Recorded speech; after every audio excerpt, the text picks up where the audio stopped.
Good morning. My name is Janet Scarcelli. Ethics is so important in our society. As C.S. Lewis put it, it is what keeps us from deteriorating into lawlessness and complete chaos. This class has most impacted me in regards to the right to life in both reproductive technology and euthanasia, along with the morality of war, by determining what the Bible says. I believe that the things I have learned will help me in the future to understand people better and to treat them with more love and respect. Potter Stewart said, "Ethics is knowing the difference between what you have a right to do and what is right to do." There are some verses that speak to us about ethics. The first verse is, "Do unto others as you would like them to do to you," found in Luke 6:31. We have learned this verse at an early age in Sunday school, or maybe we saw it embroidered on a sampler on Grandma's wall. It's known as the Golden Rule and is what I believe is the foundation verse for ethics. If we truly took this verse to heart and asked ourselves this question in all of our relationships, we would have less divorce, less disagreement, and more respect for each other. Another verse that goes along with this theme is Romans 13:9. Love your neighbor as yourself. We are told in Romans that all other commandments are summed up in this one command. And that tells us how important it is to our lives. Our society has gotten away from the ethics of love, and we have cheapened it with bad choices and, for some, an unsuppressed hatred. This may be one of the most difficult commands to uphold. It's not easy to love the unlovely, but we must remember how Jesus loves. If we make our decisions with love, we can feel Christ's love working in us. And again, our ethics will have another building block to its foundation. As Christ followers, this command is non-negotiable. Proverbs 11:3 says, "The integrity of the upright guides them, but the unfaithful are destroyed by their duplicity." Honesty and strong moral principles are the most important ways to build trust and show integrity. We must be trustworthy in all that we do. Ethics without integrity does not exist, and for the Christian, it is part of our quest to becoming more Christ-like. There have been three significant elements that have impacted me the most in this class. The first is reproductive technology. In the past, I have felt that every desperate couple has the right to do whatever it takes to create a much wanted and needed child. I never thought too much about the specifics, but I believe that life begins at conception, and I am not at peace with the possibility of the destruction of embryos due to them not being used, nor am I in favor of using gender selection during in vitro fertilization. Moral Choices by S.B. Ray says that we are facing some of the most difficult ethical decisions due to reproductive technology. Another element is physician-assisted suicide and euthanasia. Reading about it helped me to firmly plant in my mind my core belief on the matter. I used to teeter on the edge of thinking it was wrong, but feeling that we might be more sensitive to our pets by putting them out of their misery. Why couldn't we show that same courtesy to a dying patient if they so desired? We are told in Hebrews 9:27 that the timing of one's death belongs to God alone. Ray tells us that all pain can be managed, and that at the end of life, sometimes the amount of pain medication needed inevitably eases someone into death, and that it's the intent that is critical.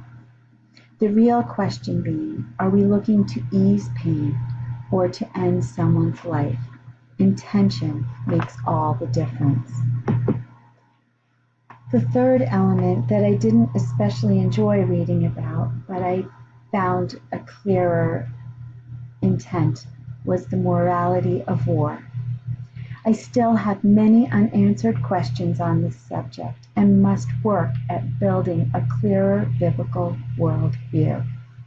While I appreciate the nonviolent pacifist view, I believe that there is a time and purpose for war to protect our country, our people, and our families. Ray says, whether the Christian can use force and violence, even lethal force if necessary, goes beyond questions of war and participation in it to issues of personal safety and protection. Now let me tell you about my friend Priscilla. About 13 years ago, a young girl that I worked with came to me for some advice. I was the mother of 3 children and had a solid family life, and we shared our faith with each other, so she trusted me and she trusted my opinion. She had just graduated from high school and was still living at home while she went to community college. She was very upset because she had just found out that she was pregnant. She felt that she couldn't face it or tell her conservative parents and was considering abortion. She wanted to know my thoughts on the matter. We talked about what our faith said about it, but it wasn't until I asked this question that the light bulb went on. I asked her which decision she could live with the most over the long haul. To either keep the pregnancy, tell her parents, and suffer their possible disappointment, or abort the pregnancy, never knowing what the baby was or what it could become, to think back years from now and possibly have regret. I told her to think about it, pray, and decide which pain she could live with most. She ultimately told her parents and met with her pastor. And 8 months later, she gave birth to a beautiful baby boy named Marcus. A few years later, Priscilla met a man who she dated, and he had 2 small children. They later married. She had another baby, a little girl, and then another, a little boy.